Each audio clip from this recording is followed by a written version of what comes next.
साबिक वज़ीर-ए-आज़म इमरान खान दबाव बढ़ाते चले जा रहे हैं। इनका बयानिया अवाम में मकबूलियत की बुलंदियों पर दिखाई दे रहा है। पहले तब्दीली के लिए चल रहे थे, अब हकीकी आज़ादी के लिए चल रहे हैं, क्योंकि क़ायद आज़म ने शायद गैर हकीकी आज़ादी दिलाई थी। आप इन जलसों में ऐसा क्या देख रहे हैं? इमरान खान पूरे मुल्क की मिट्टी इधर से उधर कर दें, चांद की मिट्टी यहाँ लेकर के आ जाएं। 1 साल से पहले इलेक्शन तो नहीं होना। सब्सक्राइब करें और बेल दबाएं ताकि कोई खबर रह न जाए।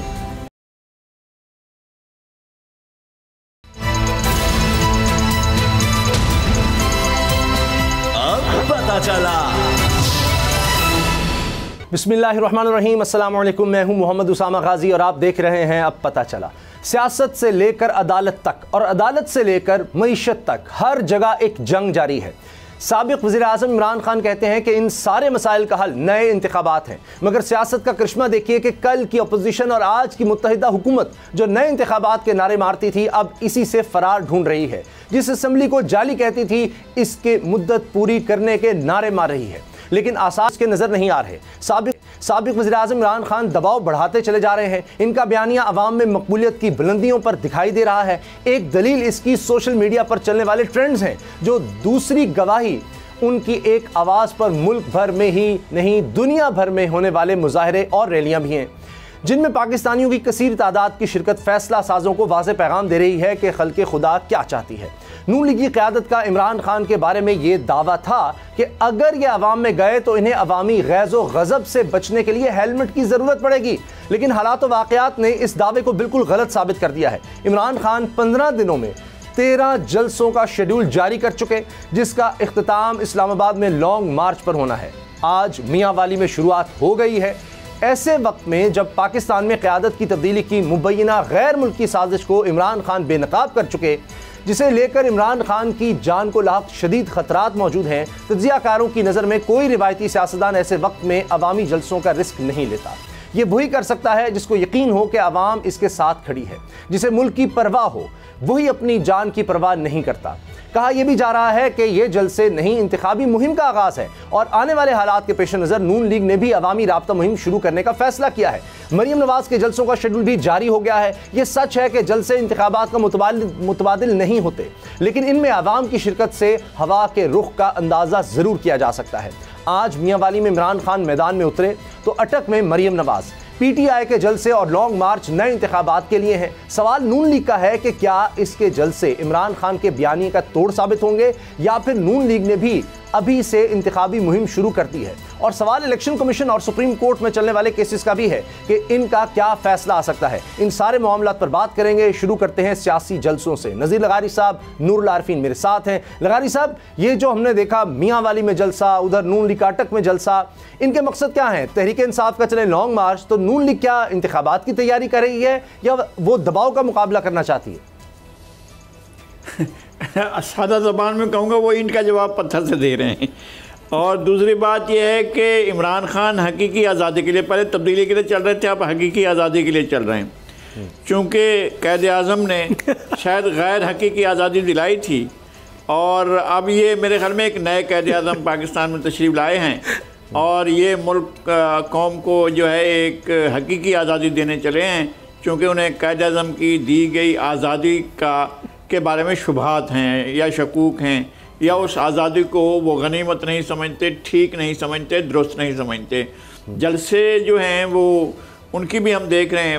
मियाँ वाली से ही एक दोस्त से बात की गई, हमने कहा यार कितने आपने कुर्सियाँ देखी हैं जाकर? उन्होंने कहा जी 3500 से 5000 के दरमियान कुर्सियाँ थीं। फिर इनने ऐलान किया जी 25000 कुर्सियाँ। तो हम तो वैसे ही कान पकड़ कर बैठे हुए हैं, जो मर्जी आया वो लिख दें, हम क्या करेंगे।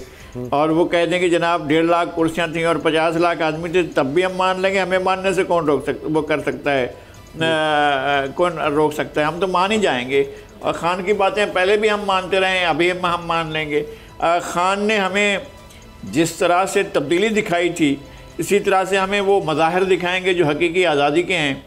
अगर तब्दीली का ये हशर हुआ है तो अल्लाह करे कि हकीकी आज़ादी जो है वो हमारी पुरानी आज़ादी बरकरार रहे तो अच्छा है। जिस तरह से लोग ये कह रहे थे कि भाई वो पुरानी तब्दीली ही ठीक थी, वो जो पुराना पाकिस्तान था वही ठीक था, नया पाकिस्तान, ये तो नया पाकिस्तान जो है वो उस दिन ख़त्म हुआ जिस दिन इनका इक़्तिदार ख़त्म हुआ, कि न्यूट्रल इस हद तक न्यूट्रल थे कि इनकी जो दामन तार था या जो दामन जो है वो बिल्कुल दागदार था उसकी सफाई हो जाए, ड्राई क्लीनिंग हो जाए। अब जो है वो माशाल्लाह उनके सब जो है वो उनके लिए दीदा और दिल फर्श राह हैं और वो अपनी मोहब्बतों के साथ आगे बढ़ रहे हैं। खान के लिए फतवात के मैदान पर हैं, जाएंगे फतह करेंगे, उनके लिए कौन सा मसला है। अच्छा नूरुल आरफीन, इतना मुस्कुराते आपको मैंने कम देखा, आप मुस्कुराते ज़रूर हैं लेकिन आज तो मुसलसल आप लगारी साहब की बातों पर जो है कह के भी लगा रहे हैं। क्यों, आप इन जलसों में ऐसा क्या देख रहे हैं? अच्छा, अगर आप मेरी मुस्कुराहट का हकीकी सबब जानना चाहते हैं तो मैं सबसे पहले तो आपके इंट्रो में जो आपने कुछ फतावे दिए, मुझे यकीन मानिए समझ में बड़ा मुश्किल से आया कि मैं मोहम्मद उसामा गाजी की आवाज़ सुन रहा हूँ या सेनेटर फैसल जावेद खान साहब इमरान खान के बारे में कोई फतवा आलमगीरी जो है वो जारी कर रहे हैं। आपने कहा कि जो इलेक्शन की बातें किया करता था वो इलेक्शन से फ़रार हो रहा है, पार्लियामेंट पर जिसने फला किया ढिका किया वो पार्लियामेंट में आकर के अवाम के गैज़ो गज़ब का सामना। भाई मेरे, पार्लियामेंट पर जिसने लानत भेजी थी उसको वज़ीर-ए-आज़म बना करके और पार्लियामेंट के तमाम फयूज़ व बरक़ात डिकारते हज़म करते, क्या आपने नहीं देखा? आप कुछ जलसों का जिनके बारे में नज़ीर लगारी साहब ने बेहतरीन अंदाज में पोस्टमार्टम कर दिया कि 3,500 कुर्सियाँ या 5,000 कुर्सियाँ 13 दिन में 15 जलसों से खिताब करें या 15 दिन में वो 30 जलसों से खिताब करें, इससे क्या किसी का बिगड़ जाएगा? मुझे ये बताइए। मैं आपके प्रोग्राम में बैठ करके कह चुका हूँ कि 1 साल से पहले इलेक्शन नहीं होना। इमरान खान पूरे मुल्क की मिट्टी इधर से उधर कर दें, चांद की मिट्टी यहाँ लेकर के आ जाएं, 1 साल से पहले इलेक्शन तो नहीं होना। दूसरी तरफ मिफ्ता इस्माइल ने जो उनको चैलेंज दिया है वो भी आपके सामने मौजूद है कि जून जुलाई की गर्मी में, मई जून की गर्मी में देखते हैं कि इमरान खान कितने दिन धरना देते हैं। वो चैलेंज भी अहमकाना है, इसलिए कि इमरान खान या ताहिरुल पादरी जो थे मुल्ला कंटेनर, उन्होंने तो बैठ करके और अपने एसी बंकरों में आवाम को जोश और जज्बा दिलाना था। उनको सर्दी गर्मी खिजा बाहर से क्या मतलब, बाहर मरना गर्मी में या बारिश का सामना करना तो एक आम आदमी को है। वो एक आम आदमी जिसको आप इंटरनेट की वजह से बहका करके और मैदान अमल में उतारे हुए हैं, वो एक आम आदमी जिसको सोशल मीडिया ब्रिगेड की बरकत की वजह से आपने मैदान अमल में उतारा हुआ है, उसको पहले आपने तब्दीली का ख्वाब दिखाया, उसके बाद अब आप उसको हकीकी आज़ादी। बिल्कुल दुरुस्त फरमाया। मैं इसलिए मुस्कुरा रहा था कि वाकई शुबा हो रहा है मुझे कि कायद-ए-आज़म मोहम्मद अली जिन्ना से क्या गलती हो गई थी। क्या इमरान खान कायद-ए-आज़म से बड़े दानिश्वर हैं, बड़े इंटेलेक्चुअल हैं? क्या कायद-ए-आज़म से ज़्यादा डेडिकेटेड साथी, क्या फवाद चौधरी जो है वो सरदार अब्दुल रब नश्तर से बड़ी शख्सियत है? इस पे आदमी हंसे नहीं तो क्या करे, बेचारगी है ना। नहीं, लेकिन एक चीज़ आगे हम इस पर बात करेंगे, जो हकीकी आज़ादी की बात करें, लेकिन नाजायज़ तो पार्लियामेंट को फजलुर रहमान साहब ने कहा था, मेरा मकसद कहने का ये था। और फिर यही इलेक्शंस की जो बात होती थी तो ये कहते थे इलेक्शंस करवाओ, इस तनाजुर मैंने कहा था। दूसरी चीज़ ये कि जो लोग आ रहे हैं, जमूर तो वही है, इतने लोगों का आना। और मरियम साहब फिर क्या करने जा रही हैं अगर जलसों से कोई फ़र्क नहीं पड़ता तो? फिर तो मकसद ये तो कहते थे कि जी ये वाहिद आदमी है जो हुकूमत में होते हुए जलसे कर रहा है, अब उनकी भी हुकूमत और जलसे कर रहे हैं। यानी वही इल्ज़ाम जो इमरान खान को दिया करते थे उससे बढ़कर वो आगे खुद आ रहे हैं। मरियम इज ऑल्सो नो एक्सेप्शन ना। मरियम ने क्या करना है? मरियम का ब्रेड एंड बटर भी तो वही सियासत है जो इमरान खान का है। मरियम कौन सा चांद से उतर करके आई है? कौन सा खाने काबा के इमाम का फतवा उनके पास मौजूद है कि ये सेल्फलेस सियासत करती हैं? मैंने कब कहा? सोशल मीडिया ब्रिगेड की जिस ताकत को इमरान खान बरूए कार ला करके इक़्तिदार में आए और उसके ज़रिए से आजकल सोशल मीडिया ने इमरान खान को रहमतुल्लाह अलैह बता करके लोगों की बीनाई छीन रखी है और वो भी स्क्रिप्टेड है, तो वो उसका ख्वाब मरियम नवाज़ नहीं देखा था। मरियम नवाज़ ने सोशल मीडिया की ताकत को समझ करके और पीटीआई के लोगों को खुड्डे लाइन लगाया था। उसके बाद फिर इमरान खान इतने दीदा व बीना साबित हुए कि उन्होंने मरियम नवाज़ को भी पीछे छोड़ करके इस आर्ट से इस हद तक जाकर के इस्तेफादा किया कि लोगों की अक्ल खीरा हो गई। लोगों की अक्ल खीरा हो गई। उनको नहीं पता था कि सोशल मीडिया की बरकत के जरिए भी कभी कोई इमरान खान इख्तिदार में आ सकता है। और इख्तिदार में आना तो छोड़िए, इख्तिदार से जाने वालों की चमचागिरी कभी किसी को करते देखा आपने? ये हो रहा है सोशल मीडिया की बरकत के जरिए से। अगले मौजू पर जाने से पहले के बाकायदा जलसे जुलूस वगैरह किए जा रहे हैं। अच्छा, अगली खबर से पहले मुख्तसरन लगारी साहब, फिर जमहूर के पास जाने का और तरीका क्या है? अगर जलसे जुलूस भी नहीं है, अगर सोशल मीडिया भी नहीं है, तो फिर क्या रह जाता है? किस तरह लोगों से कनेक्ट किया जाए? जी, सब कुछ होना चाहिए। सोशल मीडिया है तो उसको भी इस्तेमाल करना चाहिए, जलसे हैं तो उनको भी होते रहना चाहिए। इसमें कौन सी बात है? बाकी पार्टियां भी निकले, जब मौलाना जो है कुछ अरसे के बाद वो निकलेंगे तो भी लगेगा कि मौलाना कैसे निकले हैं, और उसके बाद और पार्टियां निकलेंगी सियासत के लिए तो उनकी भी सरगर्मियां होंगी, और ये थोड़ी है कि मुल्क के अंदर के जो हमें नज़र आ रहा है कि बस एक ही राज है और कोई राज नहीं है। मुल्क में और पार्टियां हैं, मुल्क में और सियासतदान हैं और लोग भी हैं, और हम सियासतदानों का बशमूल जनाब इमरान खान सबका एहतराम करते हैं। इसलिए हम समझते हैं कि जलसे होते रहने चाहिए, हमें उससे कोई वो नहीं है, हमें जलसों से तो कोई शिकायत नहीं है, हमें नुक्ता नज़र से शिकायत है, हमें वो नैरेटिव से शिकायत है, हमें जलसों से कोई मसला नहीं है। अच्छा, उस नैरेटिव पर भी आते हैं, उस पर भी आते हैं। नूर आरफीन, फिर क्या तरीका है आपकी नजर में? अगर जलसे भी नहीं करने चाहिए सियासतदानों को, सोशल मीडिया भी नहीं, तो फिर क्या करें? नहीं, मैं ये नहीं कह रहा, हरगिज मैं ये नहीं कह रहा। नजीर लगारी साहब ने फरमा दिया, जलसे अगर नहीं करेंगे तो सियासतदान सियासत कैसे करेगा?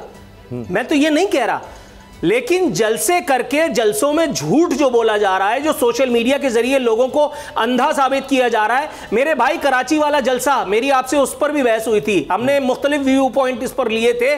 कराची की आबादी है तकरीबन 3 करोड़, कितने लोग जलसे में थे? 10 लाख। सबसे बड़ा इमरान खान ने पूरे कराची को फतह कर लिया? सबसे बड़े जलसे तो कराची को पूरा इमरान खान ने फतह कर लिया। मियां वाली की टोटल आबादी कितनी है? अभी आपने अटक्का देखा है मरियम का, अब इमरान खान का भी देख लीजिएगा। लेकिन जवाब नहीं सुनना चाहते ना, मसला ये। मैं तो आपसे इसलिए अर्ज कर रहा हूं कि जब आप मान रहे हैं कि भाई जलसे होने चाहिए, तो फिर उनकी तादाद मैटर करती है। आप कह रहे हैं सारे लोगों को बेवकूफ बनाया जा रहा है सोशल मीडिया से, और ये इतनी बड़ी तादाद में लोग बेवकूफ हैं जो आ जाते हैं। जलसे में जाने का ये मतलब तो नहीं है कि आप कहते हैं 3.5 करोड़ की आबादी कहां आ जाएगी? आज तक मैं ऑन एयर कह चुका हूं कि जिसके बारे में सियासतदान जो बात नहीं कर सकता, मैंने कोई वोट थोड़ी लेना है, मैंने तो ऑन एयर भी कहा था कि लोग घास खाते हैं। कभी आज से पहले किसी को सुना आपने ये कहते हुए? मैं बबांगे दो हल कहता हूं, मुझे किसी से क्या डरना है भाई? जाओ, जिसको जो करना है मेरे खिलाफ करो। मैं ऑन एयर कह रहा हूं कि लोग घास खाते हैं, इसलिए उन लोगों को जो घास खाने वाले लोग हैं उनको अपने रेवड़ की तरह, भेड़ बकरियों की तरह से इस्तेमाल किया जाता है। इसी के बाद फिर इस तरह की सो कॉल्ड हुकूमतें बनती हैं जिनका डेमोक्रेसी से, जमहूरियत से कोई ताल्लुक नहीं होता।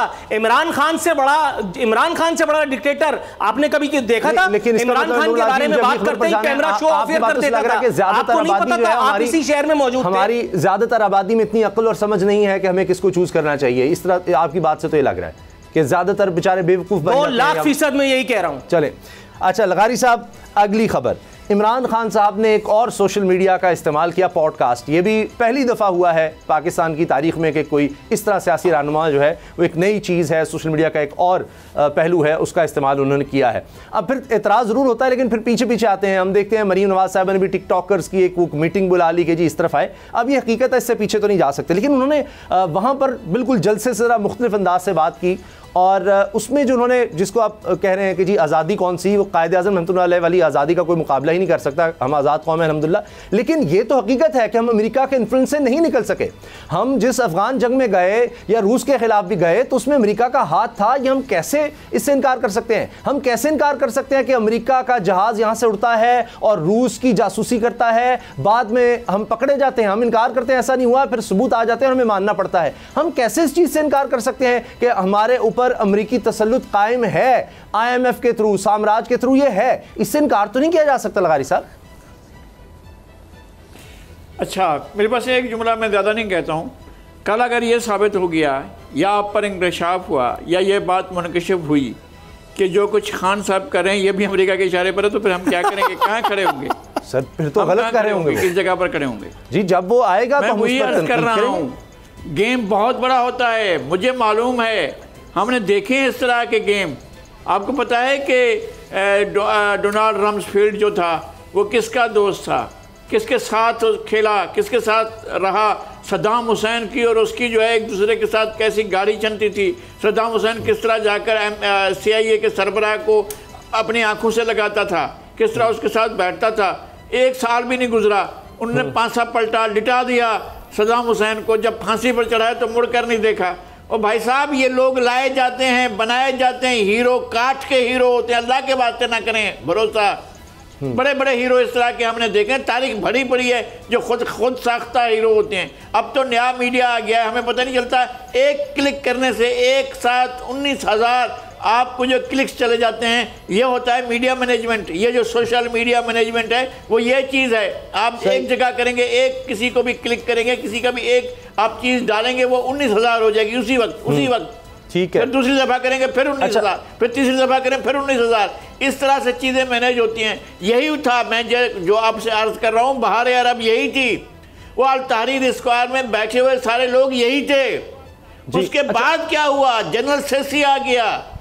अच्छा, मुर्सी को 4 दिन की चांदनी फिर अंधेरी रात बजाकर जेल की काल कोठरी में फेंक दिया। और अच्छा, वो क्या हुआ, हुस्नी मुबारक को जिसको हटाया था पिंजरे में जाओ को कोर्ट में लाते थे, फिर क्या हुआ, अल्लाह ना करे अल्लाह ना करे अल्लाह ना करे कि कभी खान साहब को या छोड़ें आप शहबाज शरीफ को, नवाज शरीफ, किसी को भी पिंजरे में लाकर अगर कोर्ट में सामने पेश किया जाए तो फिर क्या होगा। भाई मैं कह रहा हूं कि हम बहुत सी वैल्यूज से हटते चले जा रहे हैं। हकीकी आज़ादी का ख्वाब हमें हकीकी गुलामी की तरफ ले गया तो फिर क्या करेंगे हम कहाँ बैठे होंगे।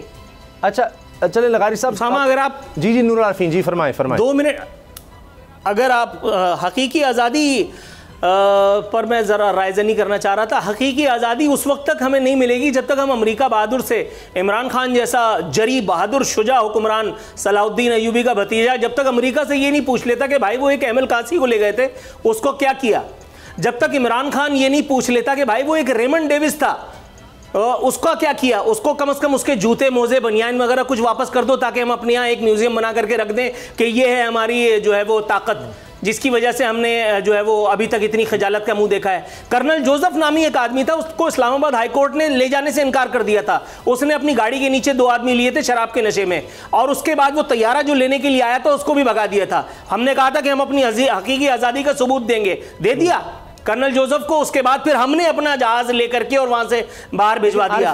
आफिया सिद्दीकी को यहां से ले गया था। इमरान खान साहब अगर चाहते, या इमरान खान अभी आ रहे हैं तो इमरान खान से कह दो एक झूठा, इतने झूठ तो बोलते ही हैं, एक वादा झूठा और कर दें, आफिया सिद्दीकी को बारात निकाल करके लेकर के आएंगे। गुजारिश ये है कि अड्डे दिए गए किसी और दौर में, इमल कांसी किसी और दौर में, आफिया किसी और दौर में, और नहीं सर मैं I don't by this.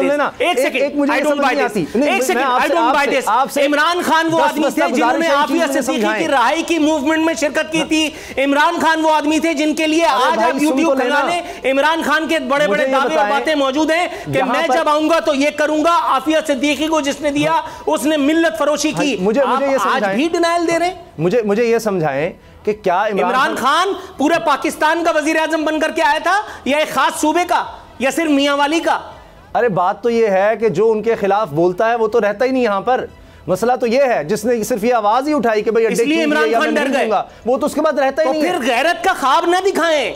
World bank से रोड जो आप बनवाते हैं या आईएमएफ से जो आप डिप्टी गवर्नर और गवर्नर स्टेट बैंक लेके आए थे, उसके बाद स्टेट बैंक को ऑटोनॉमी देने के बाद तो आप आजादी के ख्वाब ना दिखाएं। ये चूरन ना बेचें कि आप आजाद खारजा पॉलिसी लेकर के आए थे, इसलिए अमेरिका ने आपको हटा दिया।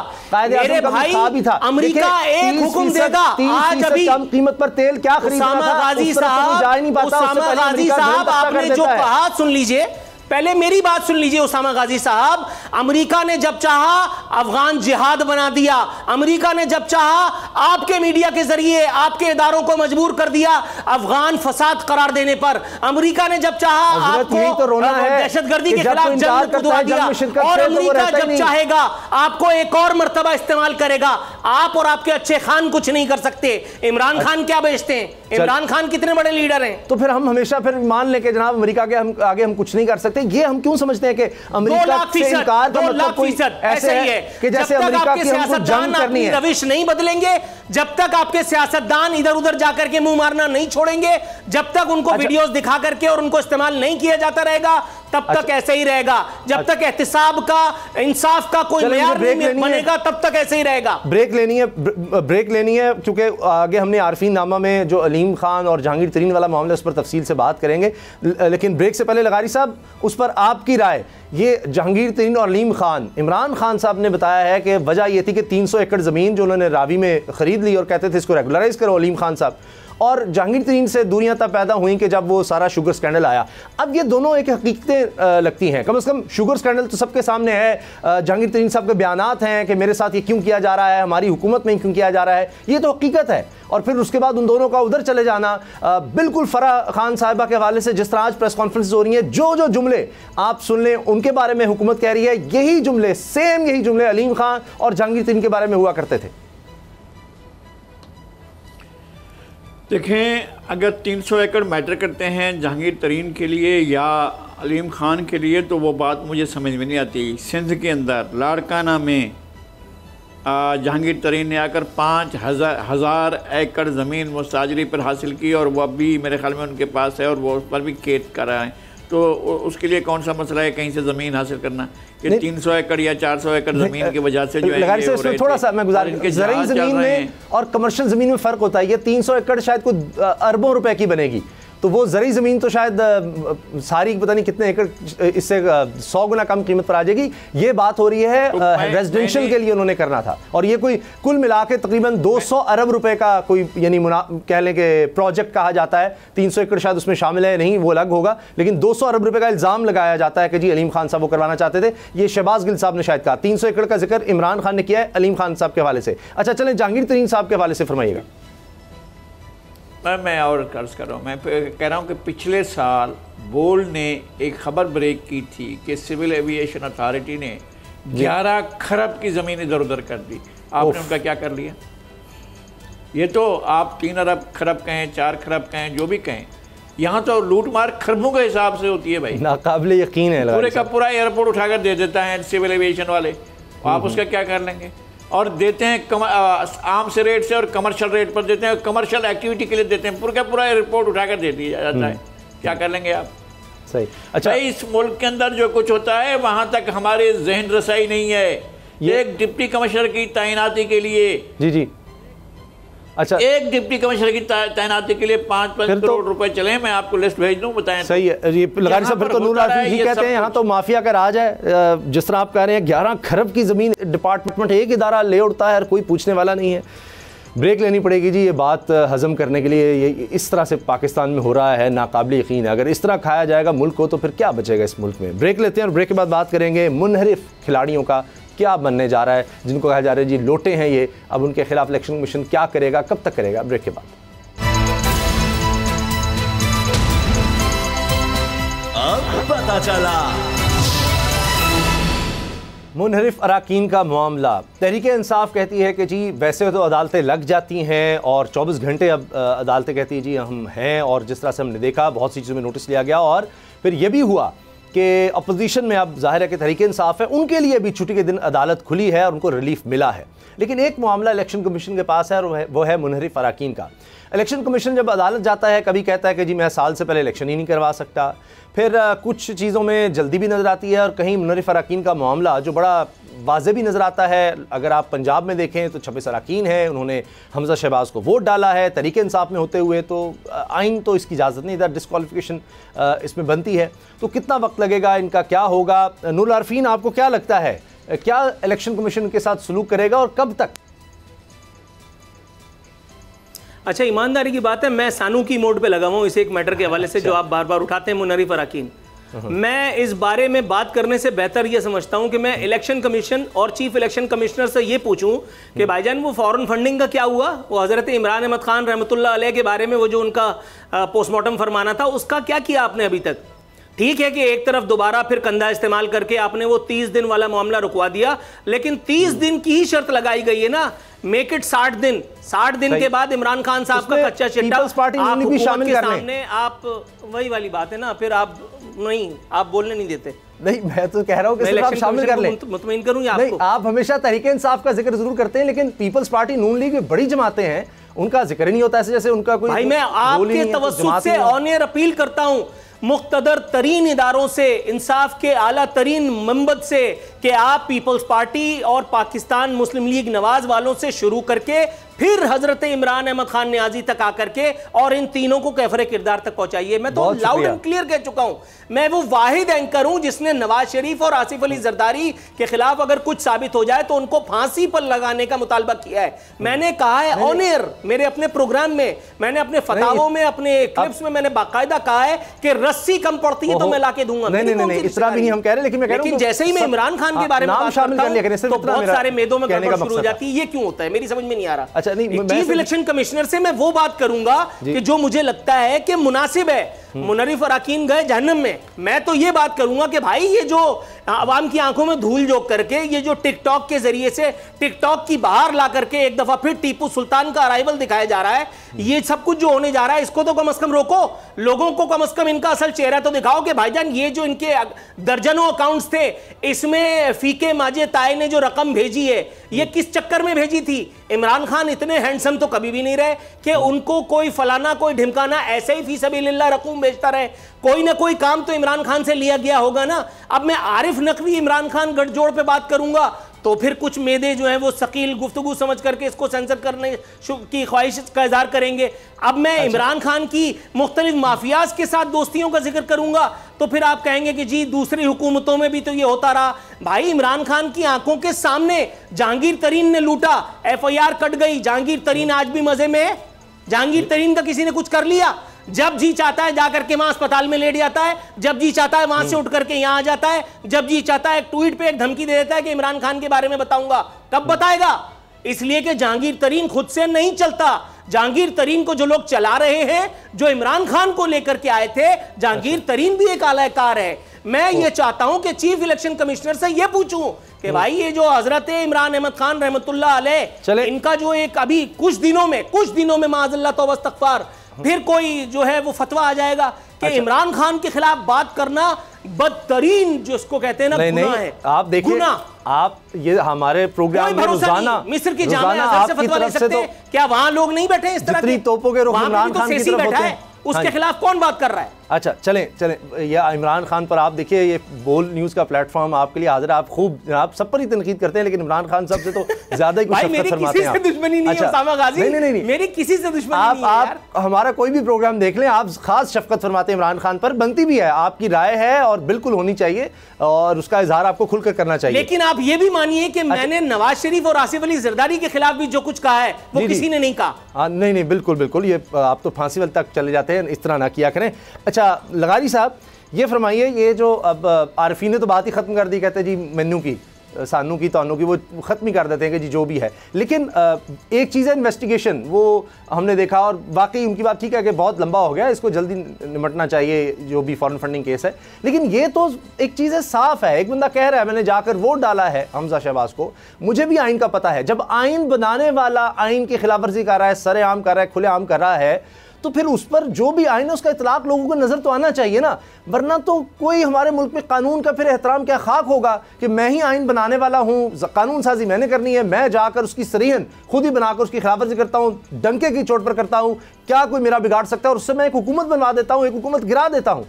तो इस तरह तो मुल्क का निज़ाम, दुनिया के किसी मुल्क का निज़ाम नहीं चल सकता। तो ये तो अब देखिए महीना गुजर गया, ये कब तक होगा, कितने महीने लगेंगे इस चीज़ को? हुजूर वाला 12 वज़ीर-ए-आज़म तब्दील हुए हैं तारीख अदम एतमाद से बरतानिया में, और उनकी पार्टियों ने उनके खिलाफ वोट दिया। टोरी पार्टी में भी ऐसा हुआ और लेबर पार्टी में भी ऐसा हुआ। ज़्यादातर टोरी पार्टी में हुआ कि अपने ही वज़राए आज़म को अपनी ही अरकान असम्बली ने फारिग किया। ये हमारा मुल्क है जहाँ पर यह कानून बनाया गया है कि जनाब अपनी पार्टी की मर्ज़ी के ख़िलाफ़ वोट ही नहीं। वो तो फिर रुकन पार्लियामेंट ना हुआ, वो तो ज़ाती ग़ुलाम हुआ, ज़ाती नौकर हुआ, और उसको सिर्फ एक चीज़ की, एक शख्स की मर्ज़ी देखनी है कि आली मर्तबत महाबली शहनशाह आज़म और ज़िल्ले इलाही जनाब नवाज शरीफ का, जनाब आसिफ अली ज़रदारी का, जनाब इमरान खान साहब का मूड कैसा है। अगर ऐसा ना हो कि वो नाराज़ हो जाएं और वो इलेक्शन कमीशन कहें कि डिसीड कर दो इसको, तो वो तो जमहूरियत तो ना हुई। मैं इस बात को बहरहाल आप एक अमल चलाते रहें, आपके पास 63A का डंडा भी है और जिसके सर पर मार दें, और आप ये कह रहे हैं कि उनको ताहयात नाअहल कर दें। अभी तक तो उन्होंने वोट नहीं इस्तेमाल किया ना भाई, कहीं वोट इस्तेमाल किया है? नूर आलम ने, आमिर लियाकत हुसैन ने, फ़रूक अल्ताफ़ ने, आसिम नज़ीर ने, अफजल ढांडला ने, नवाब शेर वसीर ने, राजा रियाज ने, अहमद संडेहर ने, किसी ने भी अगर कोई वोट इस्तेमाल किया है किसी के ख़िलाफ़, इमरान खान के ख़िलाफ़, तो आप उनको पकड़ लें और जाकर उन्हें लगा दें कि जी इनकी डिसीट कर दें। आप किस बुनियाद पर गए हैं डिसीट करने के लिए? क्या किया इन्होंने? वो जाकर सिंध हाउस में बैठ गए, सिंध हाउस में जाकर आपके खिलाफ कोई वोटिंग हो रही थी, वो चाय पीने गए थे, वो नाश्ता करने गए थे, वो खैर सगाली के लिए मिलने गए थे कि नहीं, वोट तो नहीं डाला ना यार। अच्छा, लगारी साहब कई दिन चाय पीते रहे और खैर सगाली कई दिन चलती रही और उसके बाद चाय पीते रहे, साथ में शरबत पीते रहे, साथ में शरबत पीते रहे, ठंडा पानी पीते रहे, वहां से मंगवाते थे। मरगला जो पहाड़ी है मरगला की, वहां पर कई चश्मे बहते हैं, वहां से आब हयात भी होता है, वो भी पीते रहे। लेकिन लगारी साहब चले, लेकिन वोट नहीं दिया खान के खिलाफ। चले जिन्होंने, अब आप कहेंगे जी इनको नायब करा, जिन्होंने पंजाब में कर दिया उनका क्या हो गया? और आप दुरुस्त फरमा रहे हैं, लेकिन देखिए एक तो जमात में आ गया एक शख्स, अब उसको जमात की कोई डिसिप्लिन तो होगा, आज़ाद हैसियत की और बात है, उसके बाद इस्तीफा दे और वो आ जाए दोबारा इलेक्शन लड़कर। पार्टी वालों में नहीं होता है, हर मुल्क का अपना एक कानून बनाए। और ये जिस तरह आपने फरमाया, दुरुस्त फरमाया, नवाज शरीफ और जरदारी साहब ने फिर ये आमरीत लेकर आए हैं, लेकिन जब एक आइन बन गया उस पर पाबंदी करना मेरा भी फर्ज है, आपका भी फर्ज है, सबका फर्ज है, तो फिर हमें उस आइन के मुताबिक चलना चाहिए या फिर उसको बदल दें। सरकार में कब कहता हूं कि आप ना करें उस पर पाबंदी, आप आइन पर पाबंदी करें। मेरी सबसे बड़ी ख्वाहिश ये है कि हर सियासतदान, हर फौजी अफसर, हर ब्यूरोक्रेट, हर एंकर आइन की पासदारी करे। यार मेरी जिंदगी की सबसे बड़ी ख्वाहिश ये है कि आइन को कोई वायलेट ना करे। ये सर मुझे पता है लगारी साहब, जिन्होंने सबके सामने हमजा शहबाज को वोट किया, फ्लोर क्रॉसिंग किया है, आप बता दें फिर उनका फैसला क्या होना चाहिए, कब तक होना चाहिए? मुझे तो लगता है शायद ये 1.5 साल गुजर जाएंगे, नहीं होगा। जो आप करना चाहें नहीं, वो तो दूसरी बात है ना, क्योंकि वो वोट कैसे हुआ था। एक पीटीआई नाम की एक जमात है, उस जमात ने पीटीआई के नामजद वजीर आला को, जो मुंतखब वजीर आला था, उसको हटा दिया, कहा कि रिजाइन भेजो, और फोन पर रिजाइन मंगवाया और अपने नाम पर रिजाइन मंगवाया, दे दिया उसने। अब इन्होंने एक और पार्टी को नामजद किया जो 10 मेंबरान की, सर मुझे ब्रेक लेनी है टोटल। लगारी साहब वो जमात का ही नामजद है ना, अरकान। ये इस तरह तो गुजारिश है, इस तरह तो अब शहबाज शरीफ को पीपल्स पार्टी ने नामजद किया, तो फिर जरदारी साहब ने लेटर क्यों लिख दिया? जरदारी साहब ने अपने मेंबरान को लेटर क्यों लिख दिया कि जी आइन की खिलाफ वर्जी होगी? अगर कोई शख्स ना आया, अगर कोई शख्स वोट नहीं देता शहबाज शरीफ को, तो वो तो फिर आइन की खिलाफ वर्जी किस तरह होगी? वो तो पीपल्स पार्टी का तो नहीं है शहबाज शरीफ। अच्छा चलें सर, मुझे ब्रेक का कहा जा रहा है, ब्रेक के बाद एक लगारी सब पे बात। अब पता चला। स्टेट बैंक के गवर्नर को हटा दिया गया है और अब कायम मकाम गवर्नर साहब मौजूद हैं, लेकिन डॉलर फिर भी कंट्रोल नहीं हो रहा। जो सबसे बड़ा दावा था, इसहाक डार साहब तो कहा करते थे हमारी हुकूमत मिलेगी तो हम भी 130 140 का कहते थे वो, लेकिन डॉलर अभी नहीं कंट्रोल हो रहा। पता नहीं नए गवर्नर के आने से क्या होगा। लगारी साहब क्या पता चल रहा है नए गवर्नर के हवाले से? कायम मकाम गवर्नर हैं, कौन नया गवर्नर बाकायदा आ सकता है, ये कंटिन्यू कर सकते हैं, कुछ इस बारे में इतलात हैं? एक तो यह है कि हमें कोई भी जुमला, कोई भी लफ्ज़ इस्तेमाल करते हुए हमें बहुत एहतियात करनी पड़ती है। आपको भी एहतियात करनी होती है, हमें भी एहतियात करनी होती है। उनको हटाया नहीं गया है। 4 मई को उनकी मुद्दत मुलाजमत का अख्ताम हुआ है, उनका कंट्रैक्ट 4 साल का था, उसकी एक्सटेंशन नहीं हुई है। सही, आप ये कह सकते हैं कि रज़ा बाकर को एक्सटेंशन नहीं दी गई, और ये उनका इस्तेहकाक था वज़ीर ख़जाना के, उनने उनको एक्सटेंशन नहीं दिया और उनकी जगह पर डॉक्टर मुर्तज़ा सैयद जो हैं वो बने हैं। इस वक्त कायम मकाम गवर्नर है। में भी ज़्यादा इम्कान यही है कि रज़ा बाकर साहब के साथ उनकी जो कुर्बतें थीं और IMF के साथ उनकी जो कुर्बतें थीं, उनकी वजह से गवर्नर स्टेट बैंक वही मुस्तकिल भी डॉक्टर मुर्तज़ा सैयद ही होंगे।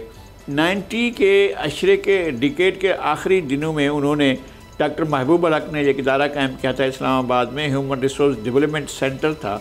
उस सेंटर में इन्होंने जो है business investment and employment behaviour के ऊपर रिसर्च के जो काम था, उसमें कई प्रोजेक्ट उन्होंने कराए थे।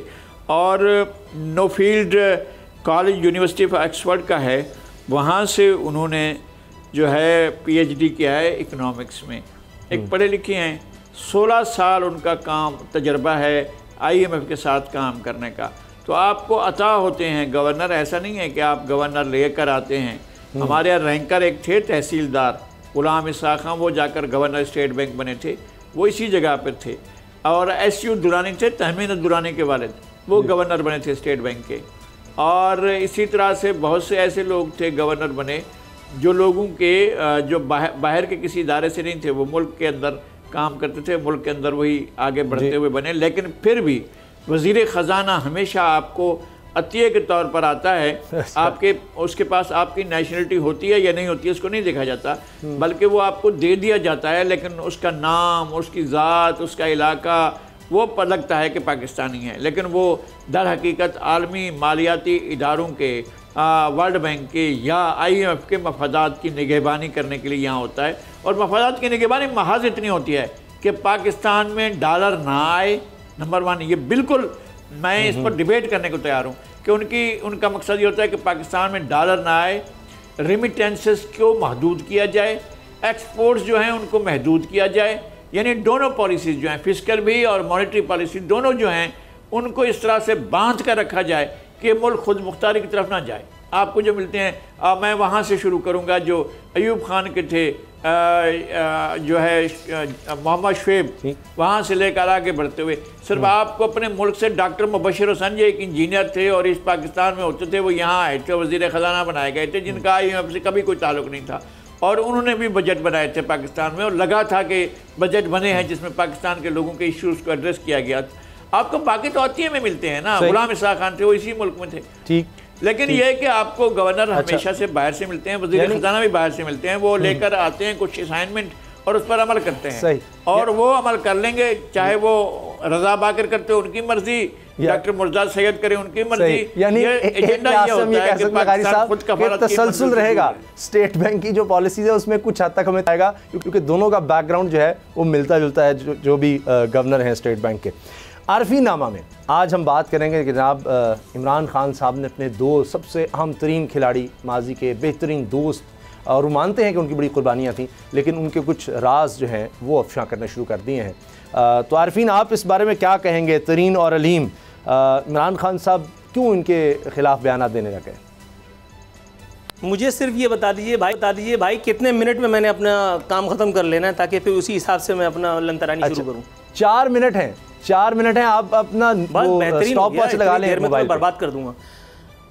गुड हो गया।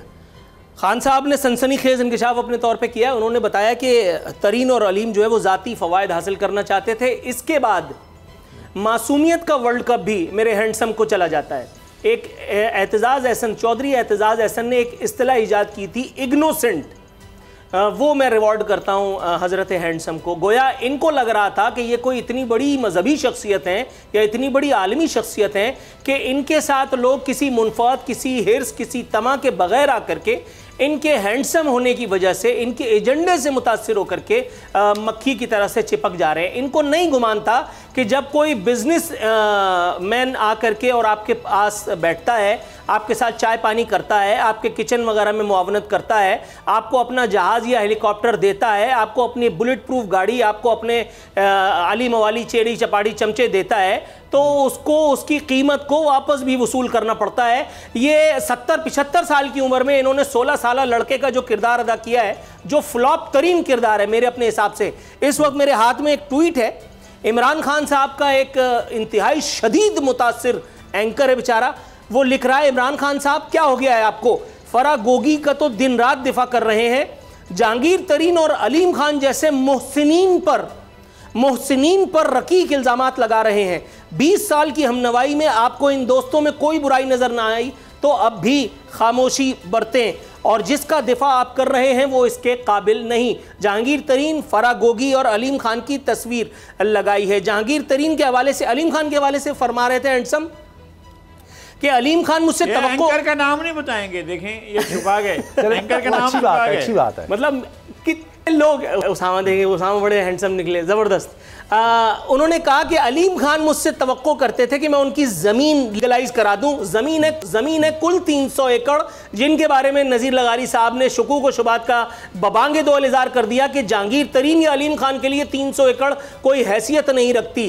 300 एकड़ ज़मीन के इस दावे पर अलीम खान का जवाब आया है। अलीम खान ने कहा कि जिस ज़मीन के बारे में हक़ाइक़ को मस्क किया जा रहा है वो ज़मीन 2010 में भी मेरे पास थी, आज तक मेरे पास है। इमरान खान मेरे वालिद की मैयत पर भी इसी सोसाइटी में आए थे। गोया अब आप अंदाज़ा लगाइए कि अवाम से झूठ किस बुनियाद पर बोला जा रहा है। फरमाना था जहांगीर तरीन के मुतालिक, उनका कहना था कि उनका मसला चीनी बोरान था जिस पर कमीशन बनाया। जहांगीर तरीन उन लोगों के साथ खड़े हो गए जो मुल्क के सबसे बड़े डाकू हैं। इमरान खान साहब की जुबान थक गई ये बताते हुए कि आमिर कियानी के साथ वो क्यों खड़े हो गए थे। जब आमिर कियानी ने मुबैना अद्वियात बहरान में अपना रोल प्ले किया, मुख्तलिफ आवाज़ें इसके हवाले से मुल्क में उठी। इमरान खान ने उनकी वजारत उनसे लेकर के और उनको पार्टी के सेक्रेटरी जनरल का ओहदा देकर के अपने बराबर में बिठा करके उनको फोटो सेशन करवाया। इमरान खान किसी जगह दौरे पर जाते थे, उससे पहले आमिर कियानी का तैयारा वहां पहुंचता था, सारे इंतजामात आमिर कियानी करते थे। इन्होंने ये नहीं बताया कि ये सदाकत और अमानत का कौन सा मेयार है जिस पर इन्होंने जहांगीर तरीन को तो साइडलाइन कर दिया, लेकिन उसके बाद आमिर कियानी पकड़ में नहीं आए। खान साहब ने यह नहीं बताया कि परवेज खटक पर बीआरटी के मामले पर ये जो एशियन डेवलपमेंट बैंक की रिपोर्ट थी जिसमें मुताद्दिद मरतबा उनकी मशकूक किरदार पर निशानदही की गई थी, इमरान खान ने क्यों कर ना उनका हाथ पकड़ा। आधी सदाकत और आधी अमानत का ये मयार जो फरमाया उन्होंने। ठीक है नूर आरफीन, मेरे पास वक्त खत्म, हेडलाइंस का वक्त हो रहा है, हेडलाइंस का चूंकि वक्त हो रहा है, माफ़ी चाहता हूँ कथा कलामी की। प्रोग्राम देखने का बहुत बहुत शुक्रिया, दुआ में याद रखिएगा। अल्लाह हाफ़िज़। अब पता चला। सब्सक्राइब करें और बेल दबाएं ताकि कोई खबर रह न जाए।